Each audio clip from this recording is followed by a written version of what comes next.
Welcome to the Jesus Style with Gayle Erwin on Christian Family Radio. Gayle, it is great to have you in the studio live. Thank you. I'm just like, okay, I'm trying to think, what's the next thing the announcer says? You're talking about your most important book, your most important lesson, the most important teaching about Jesus. Which, of course, is the Jesus Style, the nature of Jesus. Everywhere I go, I have to talk about that. And even if I've come to a place where I've done it many times, whatever I do share with them, you can be sure that that's woven through it entirely. Okay, well, you have been, you're on tour now, actually, as a matter of fact. Yes, And so where has God been taking you in the past week or so, and what are you planning to do in the next few days? And the big dream you shared with us earlier this morning, I'll try to get it all out at once so you can just go with it. Okay, well, tour-wise, 2 Sundays ago, I spoke at a Spanish church in Southern California. I do not know Spanish except for burrito and taco. But I have a dear pastor friend of that church who does all of the translating for me. And, I won't tell you his name because this is important, but he has been instrumental in getting 8,000 copies of the Jesus Style distributed in Cuba. It's a miracle, and he's a brilliant man. The Lord. And the Lord used him to do that. And then last weekend, I was in Fairhope, Alabama, speaking there because I happen to have family in southern Alabama. And we were on the course of this journey visiting them because we would be driving, and I only get to do this maybe twice a year. And then headed up this way because here in Bowling Green, I plan to spend at least 3 weeks, maybe a whole month, doing some recording, which you will hear about before long, and be invited to come and join me as I put new material on video. So that's this particular journey.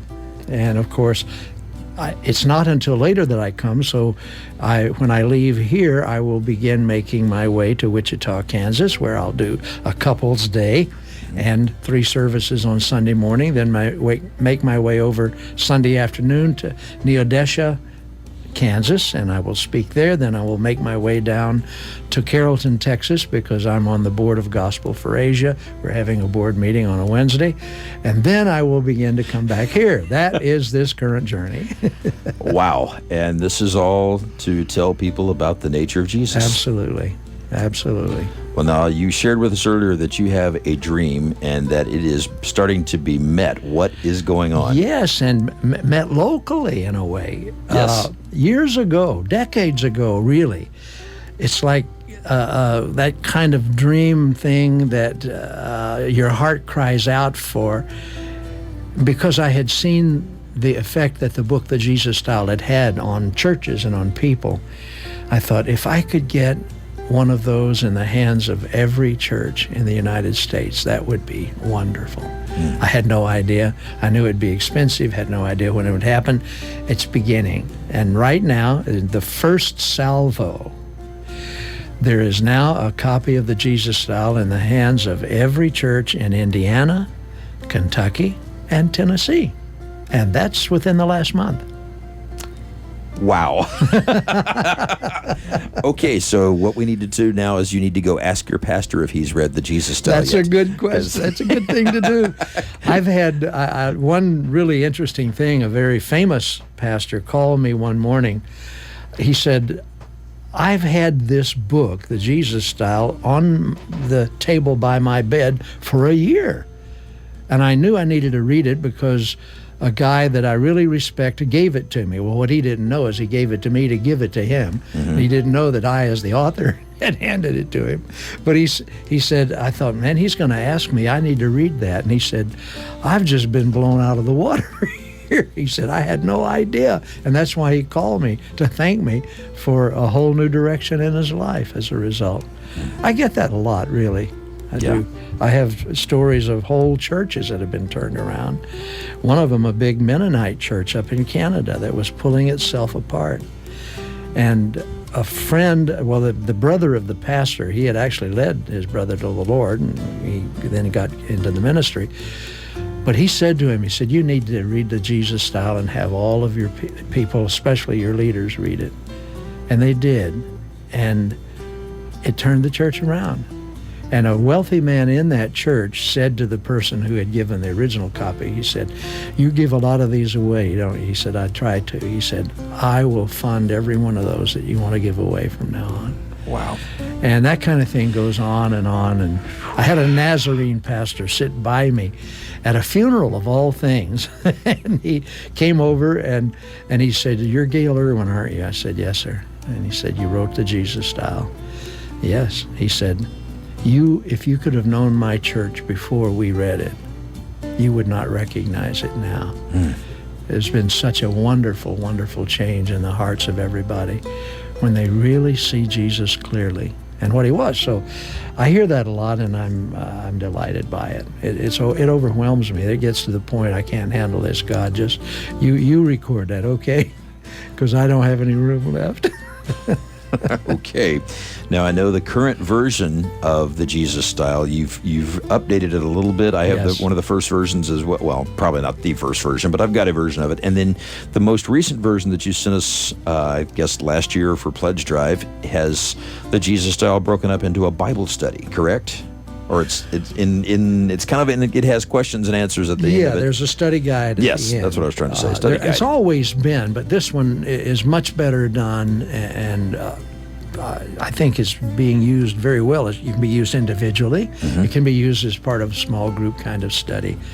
And my wife, who is my editor, when the Jesus Style was first published, there were other editors that took over. Some of whom I had to have a fight with, just about. Oops. Because they were trying to destroy it. That's one of the things. And so this last time I said to my wife, I want you to really go through this, and let's make this as understandable as possible and clean up anything that needs to be. And she just did a phenomenal job. She always does, you know. That sometimes her recommendations create a little tension in our house. When I give her a manuscript and I see her reaching for the red pen, Ooh. I begin to shake just a little bit, knowing, well, there are some changes coming up. Okay. But the stories that I hear, the things that I do, and the way people relate about the Jesus Style causes me to want to make it even more understandable. And in the very latest edition, too, there were it was an incredible foreword written by Richard Halverson, who, when he wrote it, was the chaplain of the United States Senate. And it was very good, and I had on the back, blurbs from some famous guys, but all of them have gone on to be with the Lord, and people don't know who they are. So I took those out now. Okay. And the book just stands on its own, and it's doing Yes, well it that does. way. Good. Yeah. Well, we had several people have sent us some questions on Facebook, and one of them, I believe I gave you that one at first right off the bat. I didn't realize we were going to be doing that. So it was from Norm and Kathy Poppy. We're asking about what's the hardest thing in your ministry and the easiest thing in your ministry? The greatest and the hardest thing.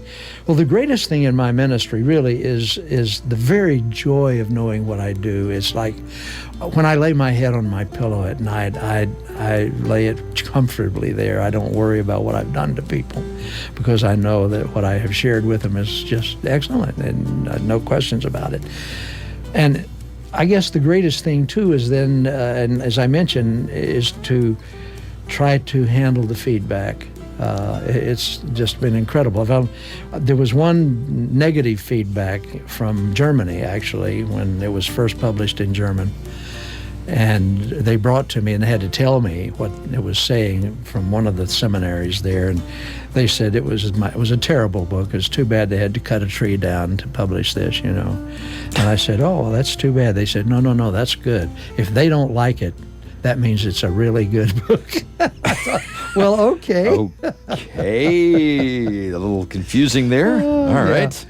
The hardest thing, people will often ask me, because I do travel a lot. I'm about 2.5 million miles with just one airline. And people ask me, what's the hardest? Do you ever get tired of travel? I said, oh, yeah. But I said, what I do, I love so much, I don't mind paying the price of travel for it. I'm going, first part of September, I'm flying to Hong Kong for a pastor's conference. I come home, spend one night, and then fly to Brazil for another pastor's conference. And I wonder, people say, how do you do it? And I say, I don't know. I just love what I do. And I'm willing to do that kind of thing. And of course, only being 21, plus... and holding.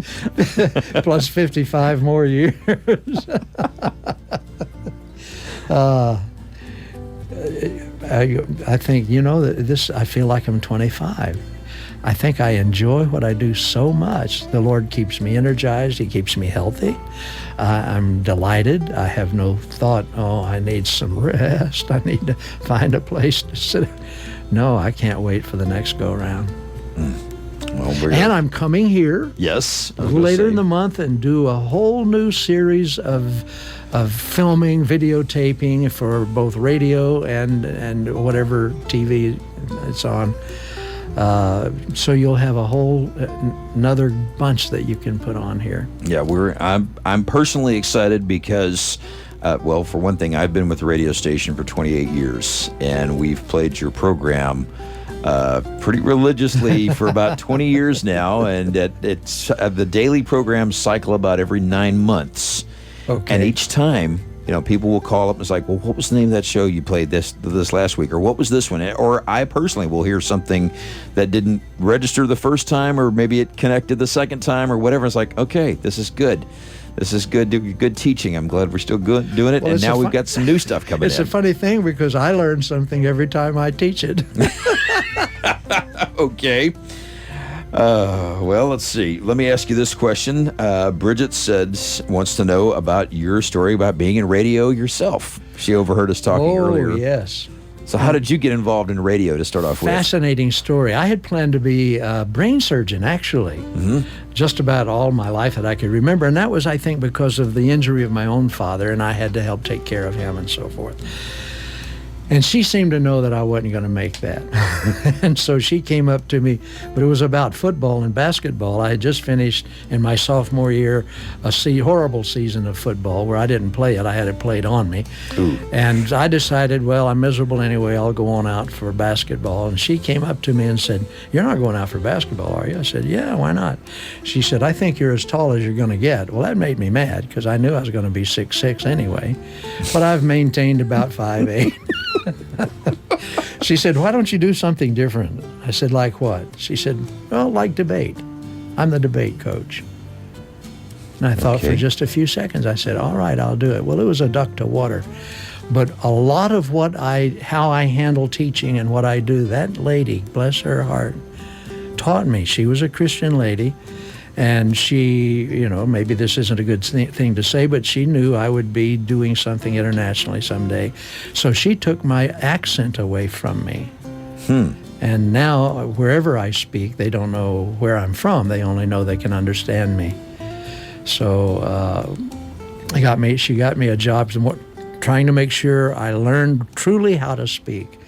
A job as a radio announcer in the top station in town, and I would handle the evening hours and shut the station off at the end of the day. It was both disc jockeying and announcing. Back in the days when you didn't press buttons, you read everything. So I had to learn how to do that. Now, let me tell you, there was some of the guys who there, and you wouldn't do anything like this. I'm reading a 15-minute newscast, and one of them comes in with a cigarette lighter and sets my news on fire. And I have to quickly turn everything off and pat it out and then turn it back on and finish the thing. So real hot news story. Real hot news story. Yes. So, you get the baptism of fire in a way. So you get to where you can do almost anything and speak almost anywhere. Okay. How many languages is the Jesus Style been translated into as of right now that you know of? That I know of, 36 languages. Not all of those were authorized, which is okay. I just want the message out.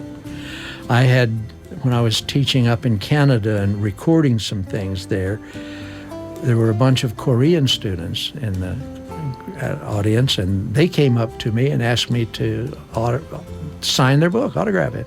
And I looked at it and I said, what language is that? And they said, it's Korean. I said, it's not in Korean. Oh, yes, it is. everybody's got it over there. I said, oh, really? Well, prove to me. I can't read it. And they showed me my name in there, and I said, okay, and I signed them for them, and praise the Lord if everybody's got it. Wow.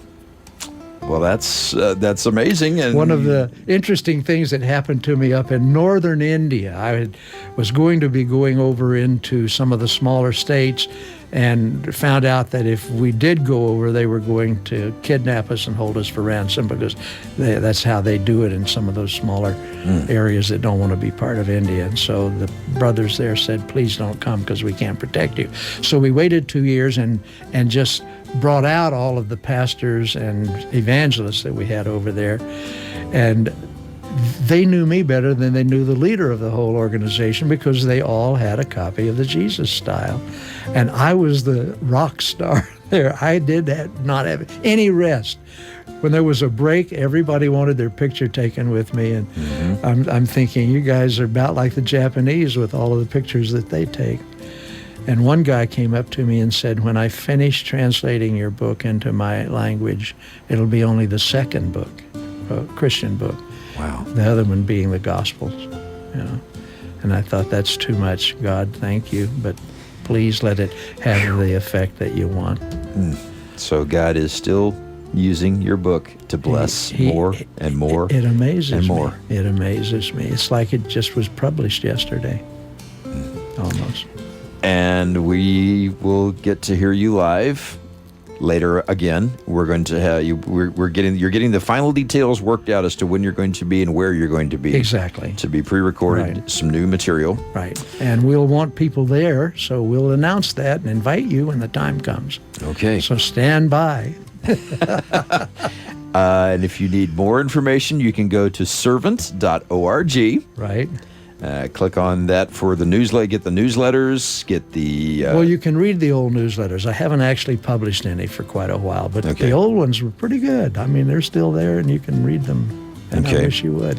I was going to say, would you like to share your favorite racist joke? No. Or any of your favorite jokes then? Well, it isn't really a racist joke. It makes fun of racism. I was going to say, that's what I meant to get. I got it out wrong. I was trying to figure out, how am I going to lead this up? Well, I'll just say it wrong and let him do it. So, okay. No, I don't want to share any of my favorite jokes. Okay. I don't So really, when I'm speaking, I don't know if you've noticed, but I don't actually tell jokes. You don't tell jokes. I don't, but I'm yet. You tell kind funny of- stories. That I do, reminds you of I another do. story. And they are real. They are stories that are either real or they can be easily imagined from the situation. I have a lot of fun out of the apostles. Yes. I make a lot of fun of them, and people tell me, boy, when you get to heaven, they're going to be waiting just inside the gate. They're going to have a gauntlet for you to run. I said, probably so, and I deserve it. Well, your gauntlet is our blessing, because we're learning and learning and learning. And like you said, every time we read it or every time we hear it again, it's like you said, it was like it was published yesterday. So thank you for sharing that. I used to teach at a Bible school that it was a quarterly thing, and I would teach the first full week to all of the students before they broke up into all their classes, and I'd go over the Jesus Style, and it was a year-long thing but broken into quarters. And I said to them, this is the fourth time that you guys are going to hear this. I feel a little anxious about it. And they say, oh, no, we're just now beginning to get it. And I thought, okay, maybe you've had the same thing I have too. God had to work on me a long time before I got it, so to speak. Okay. But it's all about Jesus and seeing him clearly for who he is. Not this good American boy born in Bethlehem, Pennsylvania. Right. And anytime we can get more Jesus in us, that's a good thing. Always. Sharing his glory. Thank you for sharing your story and reflecting back his glory. Didn't mean to rhyme it all up there, but yes, that's basically what's been happening. You share the thank you, story, Dan. and we get to see a little glimpse of heaven here and there. And Thank you for sharing that. So, Thank again, you for letting me. you are most welcome. Coming up, we'll let you know as soon as we get the details worked out where Gayle Erwin is going to be recording. We will have to do, I guess we'll do separate tickets for different days so that we don't have everybody try to come in mass on one day. So there'll be plenty of times for everybody to get to it, and there will be copies of the Jesus Style available. And of course, if you can't wait, you can go to the website, servant.org, and get more information about how to get your copy of the Jesus Style by Gayle Erwin. Thank you so much, Gayle, for coming. Thank you, Dale. For blessing us. And again, for sharing the Jesus Style live on Christian Family Radio. Coming up, Meredith Andrews and Matt Maher. And a lot more music on CFR.